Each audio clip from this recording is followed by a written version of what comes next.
yesterday about the mechitza, if it's a problem or not a problem. So really, the main question, it's only when you have part of the tzibur in one side and the other part of the tzibur in a different side. For example, I have out of the minyan, I have 5 and 5. 5 people on one side inside the room and 5 people outside the room, or 5 upstairs or 5 outside the room.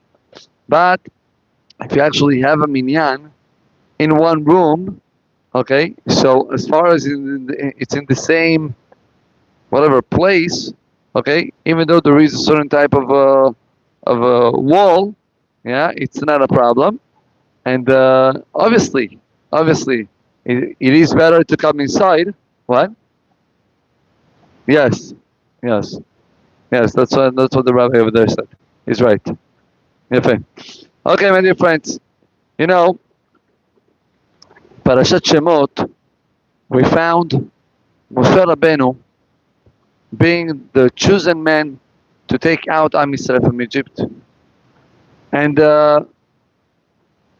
having Aaron, his brother, his oldest brother, right, helping him, and being his right hand. Now the question is, why Borei Olam decided to choose Moshe Rabbeinu more than somebody else? I mean, of course, Moshe Rabbeinu was a tzaddik, Yirei Shamayim, Anav. He became more Anav later.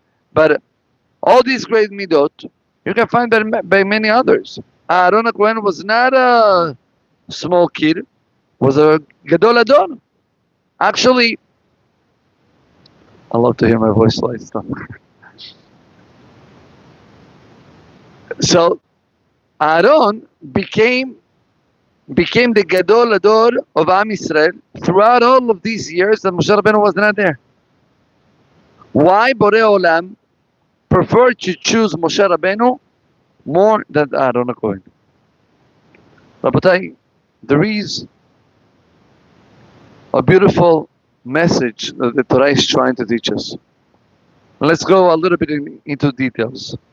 Moshe Rabbeinu, we all know, he grew up in the house of Paro, and then one day he decides to go out and to see what's going on with Am Yisrael.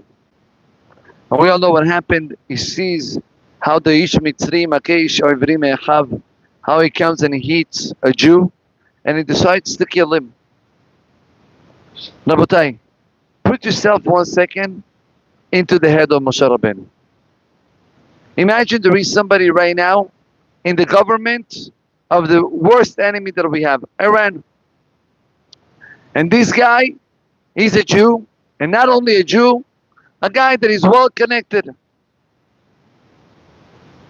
And now, everybody is understanding that this guy might help us, might be the one to change the decrees, to have more peace. Suddenly, this fellow sees a guy, one of the Iranian people, not even an important guy, how he was cursing or doing something to the Jews. He decides to beat him up.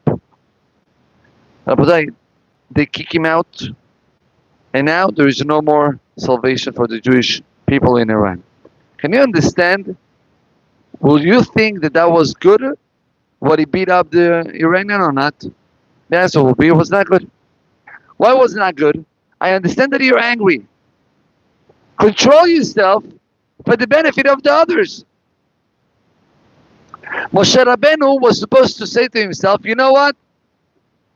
Hold on a minute.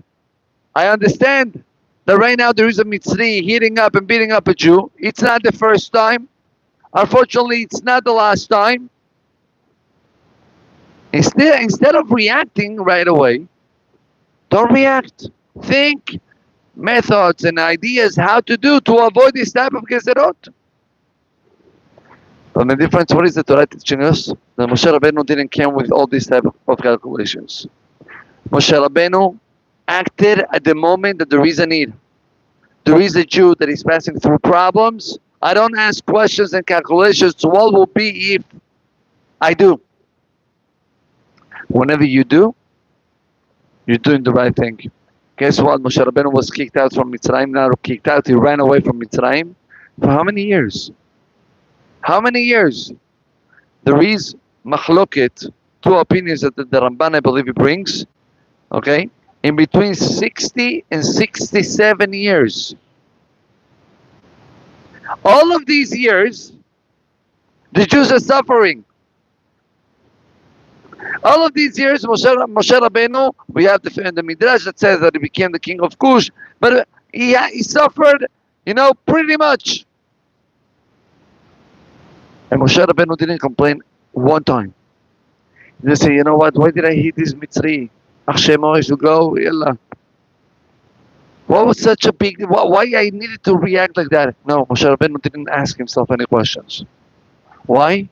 He knew that whenever there is a moment of need, you don't come to calculations. You step onto the plate and you help.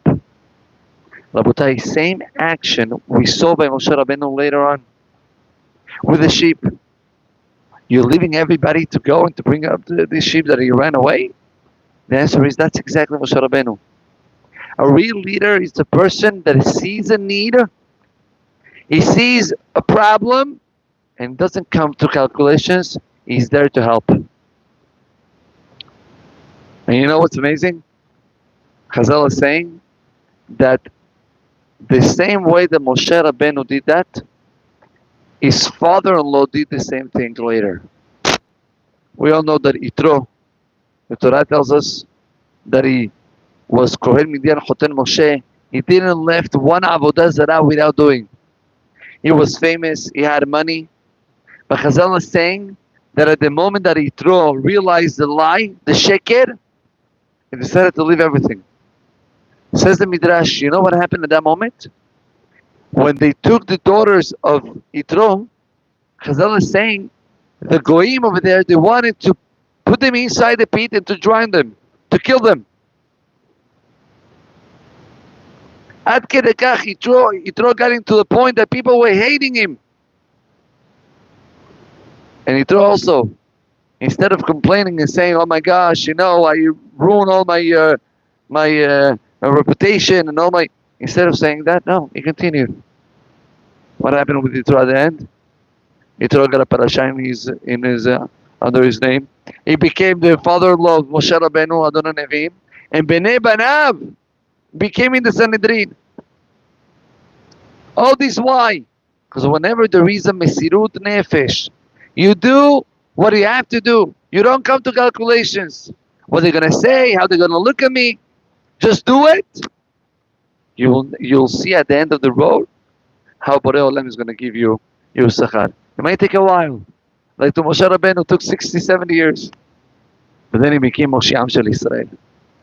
It was years ago, and with this I'll finish because we don't have too much time.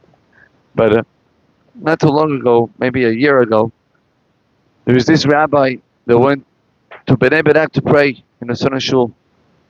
And somebody approached him and he told him, "Rabbi, I want to tell you something. My daughter, she's married, and she works in a high-tech company, small one.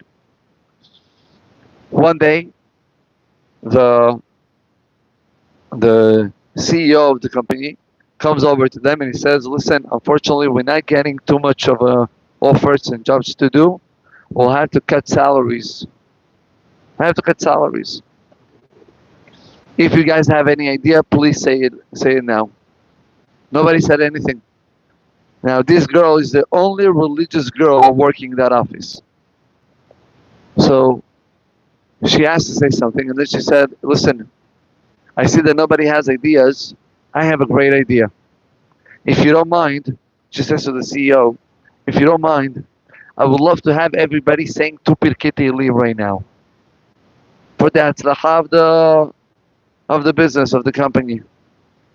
Now, not a religious environment, not a religious environment, Tel Aviv style, more, a secular lefty wing, okay?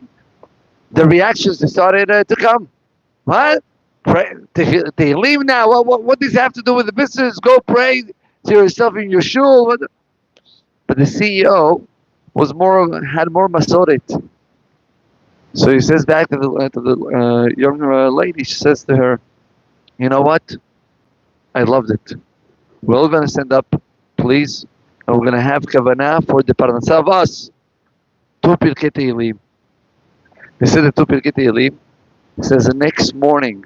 She said, I was in shock. Next morning, we'll come back to the office, and the CEO approaches us, saying that last night they got from a very a big company. I don't know which one. Okay, a big offer that they offer it to a different company and they couldn't make it. They're offering it now to them. There is 4 million shekel as a deposit right now to start the job, and Bezat Hashem it's gonna grow up to more and more. She said, I was in shock. I was in shock. But you know why I was more in shock? I was in shock how much a tefillah of people that are not religious, that are not connected, at the moment of the need, they do it, and at the end of the day, they did it with all their heart. They step into the plate and they did it.